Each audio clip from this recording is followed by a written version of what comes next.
Sejam todos muito bem-vindos à capital da história. Lembrando que aqui vamos buscar trazer sempre conteúdos relevantes ao estudo da história. Lembrando também de pedir que, desde já, favorite nosso podcast na plataforma que você nos ouve agora. E se estás acompanhando pelo YouTube, cumpre aquele ritual sagrado de deixar seu like, inscrever-se no canal e ativar o sininho se ainda não for inscrito, tá? Eu sou Isaías Luiz, estudante de licenciatura em História, e o tema que eu trago para a nossa reflexão de hoje é baseado na leitura de um artigo de autoria de José da Assunção Barros, que é historiador e professor de História, atuante nos cursos de graduação e mestrado da Universidade Severino Sombra de Vassouras. Pelo menos era essa a ocupação dele quando escreveu esse artigo que nós vamos falar hoje.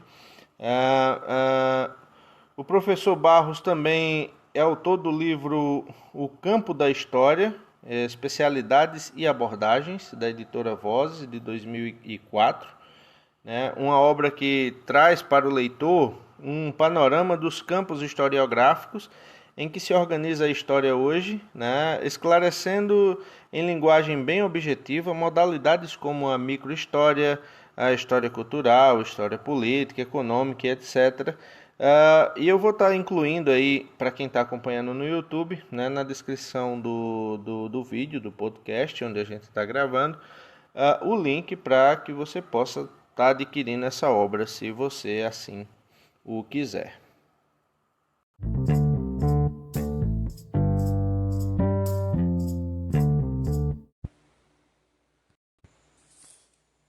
Então vamos a isto. O título do artigo é Os Campos da História, uma introdução às especialidades da história. Esse artigo está publicado na revista Histed BR, uma revista online, HISTED-BR, de Campinas, número 16, e as páginas são da 17 a 35. O artigo foi publicado em dezembro de 2004 e o ISSN dele está sob o número 1676-2584. Então, o autor inicia seu artigo explicando um pouco sobre a origem desse texto ser a preocupação com o fato de que, embora a história esteja dividida em inúmeros campos ou subespecialidades, elas acabam parecendo um pouco ambíguas, tanto para um leigo que gosta de consumir história, como para os acadêmicos que estão em busca de se formarem e estarem habilitados a produzir história de boa qualidade, seja pesquisando ou seja produzindo textos historiográficos. Ele pretende também mostrar que a chave para compreender estes vários campos está em distinguir muito claramente as divisões que se referem a dimensões, as divisões que se referem às abordagens e as divisões que se referem aos domínios. E o foco de cada uma dessas divisões são, respectivamente, os enfoques, os modos de fazer história e as áreas de concentração em torno de certas temáticas e objetos possíveis. Ele também busca, nesse esforço de sistematização, não excluir o reconhecimento dos imbricantes entre os vários campos, ou seja, os diálogos existentes entre os vários campos.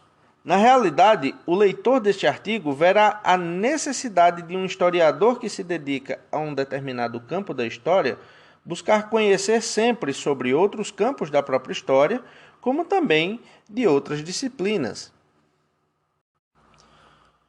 Barros vai nos chamar a atenção para o perigo de um historiador se encapsular apenas num determinado campo histórico e perder a referência do que se passa em outros campos.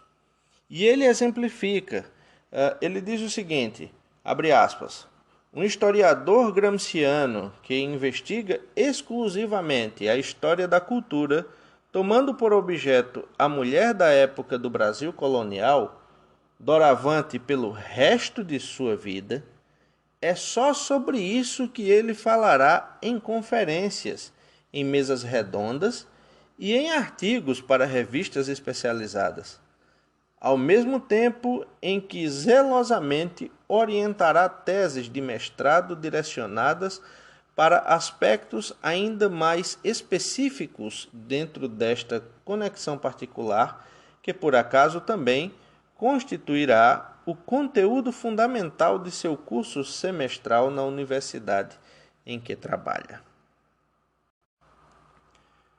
Nós podemos entender isso como o perigo da hiperespecialização.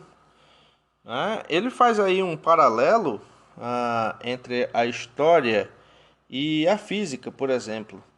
Ele diz que ao longo do tempo a física ela foi se dividindo, né, dos seus primórdios em muitos compartimentos internos, como por exemplo a termodinâmica, a ótica, a mecânica e tantos outros, né? E ele ainda diz assim, abre aspas, longe vão os tempos iluministas em que um mesmo físico podia se interessar por diversificados objetos de investigação que iam da ótica à termodinâmica. Mas reconheçamos, houve também um tempo em que o mesmo pensador que escrevia um tratado de física ou um compêndio de metodologia experimental podia escrever um livro sobre a história da Inglaterra. Em todo caso, vamos aí ver esse exemplo, né? Antigamente, um cientista ele não se limitava apenas com um enfoque em uma determinada área de atuação. Ele sempre buscava aí estar se reinventando, sempre buscava estar dialogando com outras disciplinas, como ele aí vai citar esse exemplo de um físico que pode estar escrevendo sobre termodinâmica num dia, mas também poderia dedicar um tempo para escrever aí sobre história da Inglaterra. E nós vemos isso acontecer também em outras áreas, como por exemplo jornalistas que dedicam tempo de escrever sobre assuntos como história. É o exemplo aí podemos citar o exemplo do Laurentino Gomes, que escreveu aí a série 1808, 1822, 1889, né? E o livro também Escravidão, né? Só algumas obras para a gente citar. E ele não é historiador, é um jornalista, mas aí está dedicando seu tempo a estar escrevendo sobre esse tema, né? A gente sabe que, por não ser historiador, esse material que o jornalista escreveu, ele aí não tem, a gente pode dizer que ele não tem um compromisso de fato com os rigores, né, da ciência história, né, em si, mas pode ser utilizado por leigos, por exemplo, para um aprofundamento no conhecimento daquilo que se passou, embora que para o uso historiográfico aí já se torne um pouco mais complicado, porque há a questão de checagem de fontes, há a questão de todo um rigor metodológico na questão da pesquisa historiográfica. Porém, dentro da própria história, a gente vai ver aí os riscos que essa hiperespecialização, né, pode causar se o historiador ele acabar se limitando apenas em sua área de atuação, em sua área de pesquisa, em sua área de especialização. E essa questão de fragmentação é um fenômeno que vai se acentuar a partir do século XX, né? E através aí de dois caminhos que vão ser a fragmentação por especialidades ou de especialidades e a fragmentação de perspectivas, né? Podemos dizer que esse fenômeno da fragmentação de especialidades é, por exemplo, aquele a questão do médico, que já não é só um clínico geral, mas acaba se especializando tanto em tantas particularidades da medicina que vai ficando ali, por exemplo, inclusive é citado no artigo, o otorrinolaringologista, ele não é apenas mais um otorrinolaringologista, mas ele acaba se especializando tanto no lado direito apenas do nariz e se enfoca naquilo, né? É um problema porque se ele ficar restrito apenas ao lado direito do nariz, ele pode aí e não buscar um conhecimento mais aprofundado em outras áreas e em outras especialidades. Se aparece um sangramento, por exemplo, causado por uma alteração de pressão, aí a coisa vai complicar, né? E o camarada pode ficar aí perdido na hora de dar uma solução para esse problema. Então, na história vai acontecer a mesma coisa, né? O historiador ele não pode se encapsular apenas em determinado campo histórico, né? Porque ele aí pode, como eu falei antes, perder a referência do que se passa em outros campos e aí começar, por culpa dessa hiper especialização, ele começar a ficar obsoleto por falta de um diálogo em outras áreas. Afinal de contas, se o camarada é um historiador político, por exemplo, ele precisa conhecer um pouco sobre a história da economia, ele precisa conhecer um pouco sobre a história cultural, né? Porque a história política ela não é apenas política. A história da economia não é apenas sobre economia. A história cultural não é apenas sobre cultura. Ela dialoga entre si, né? Por exemplo, o camarada que se especializa em história da religião, né? Ele tem que necessariamente saber sobre história cultural, porque a história da religião vai conversar com a história cultural, né? Tem esse imbricamento, tem esse cruzamento entre elas. Então, esse artigo que nós podemos ler a respeito aí sobre os campos da história, ele vai trazer essa reflexão, né? Essa reflexão inicial de o historiador não se limitar apenas em um determinado campo. Isso é muito importante também para os que estão iniciando os estudos em história, né? De não limitar o seu aprendizado apenas em um determinado campo que lhe chama a atenção, né? Mas de estar aberto aí a um diálogo tanto entre campos da história que são distintos, como também com outras disciplinas, né? Como a filosofia, como a geografia, como a própria literatura, né? Onde aí vai aprofundar o seu conhecimento, né? E vai fazer com que você acabe identificando ali pontos de contato também com a história e com os objetos de pesquisa que você queira trabalhar.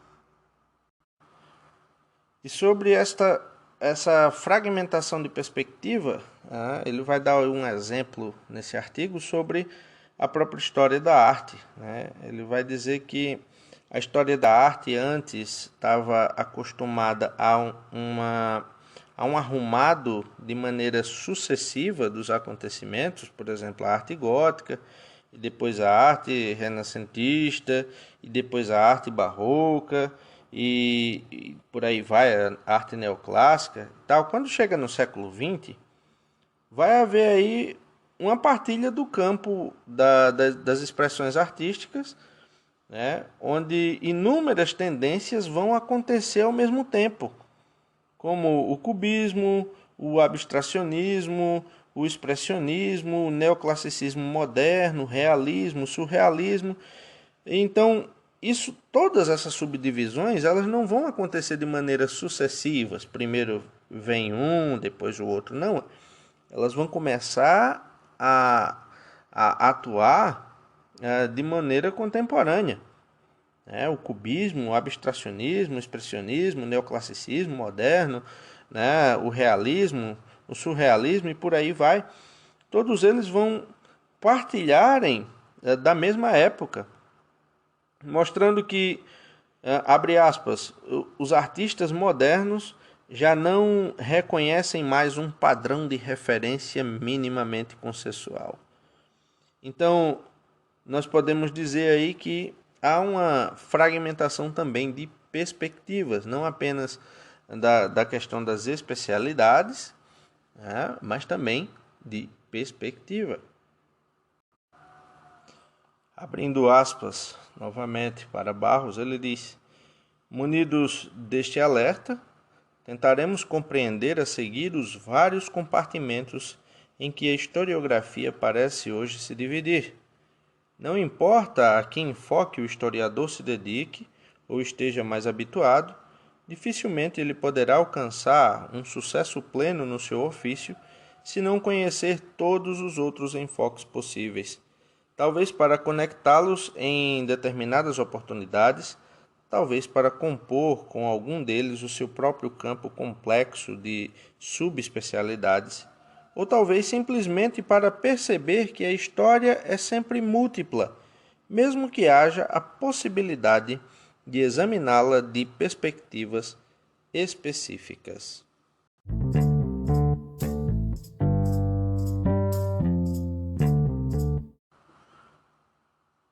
E uma das grandes dificuldades que vai tornar confuso esses esforços aí de tentar classificar a história de maneira interna em sub-áreas especializadas vai ser a questão de que as práticas historiográficas e as abordagens dentro da historiografia não podem ser rigorosamente enquadradas dentro de um único campo.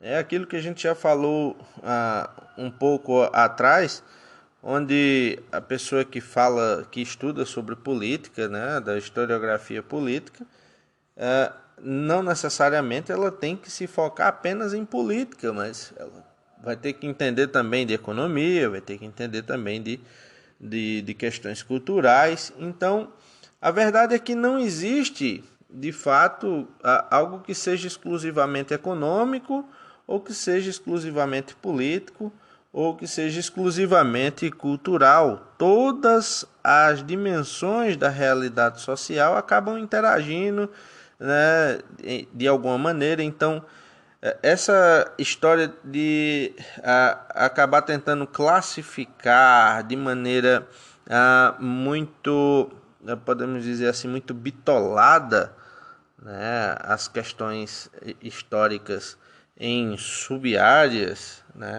vai ser uma das grandes dificuldades aí que vai tornar esse trabalho muito difícil. Daí, citando Serge Gruzinski, o Barros vai dizer o seguinte, citando Gruzinski, abre aspas: sabe-se que o historiador tem o costume de arrumar os fatos em envelopes que se transformaram em entidades transhistóricas, em categorias temporais e universais. O social, o econômico, o político, o religioso, o cultural. Depois de proceder a esta distribuição e a esta etiquetagem, por razões de competência pessoal ou por escolha disciplinar, o historiador atém-se comumente a uma única ordem de fatos. Fecha aspas. Bom, daí o que a gente tem como saída é não utilizar essas classificações como um fator limitante ou como um pretexto para o isolamento. Como ele diz aí no próprio texto do artigo, definir o ambiente intradisciplinar em que florescerá a pesquisa ou no qual se consolidará uma atuação historiográfica deve ser encarado como um esforço de autoconhecimento, de definir os pontos de partida mais significativos e não como uma profissão de fé no isolamento intradisciplinar. Uma segunda dificuldade que vai se encontrar aí nessa tentativa de subdividir internamente os campos da história refere-se à questão da mistura de critérios que são utilizados na classificação das várias histórias. Fala-se, por exemplo, em uma história demográfica ou uma história política, noções que se referem a dimensões ou a fatores que ajudam a definir a realidade social, e tantos outros exemplos de história que acabam aí se confundindo nessas classificações. A história da arte com, com outros aspectos voltados à cultura, por exemplo, ou quando se fala da história das mulheres, e aí se trata também de alguma história marginal, de pessoas que são deixadas à margem da sociedade e acabam se misturando alguns conceitos, algumas formas de pensamento. E todos esses exemplos, como diz aqui o artigo, vai dizer assim, todos esses exemplos constituem legítimas especialidades da história, mas as dificuldades começam a se mostrar quando estas várias classificações oriundas de critérios bem diferentes e estranhos entre si são misturadas indiscriminadamente para organizar os vários lotes da história.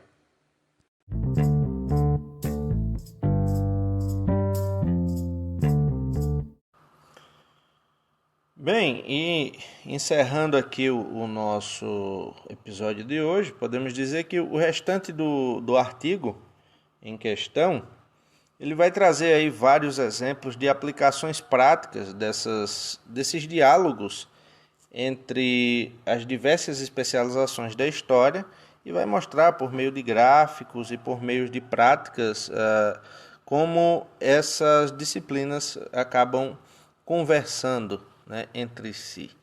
Então, já espero, se você gostou, deixe aí o seu like no YouTube. Também não esqueça de nos favoritar na plataforma de podcast, se você está ouvindo aí em outra plataforma que não no YouTube. Tá? Recomendo a leitura na íntegra do texto desse artigo de Barros, aí onde ele vai trazer a você essa reflexão sobre a questão dos campos historiográficos. Então, ficamos por aqui e até a próxima aqui na Capital da História.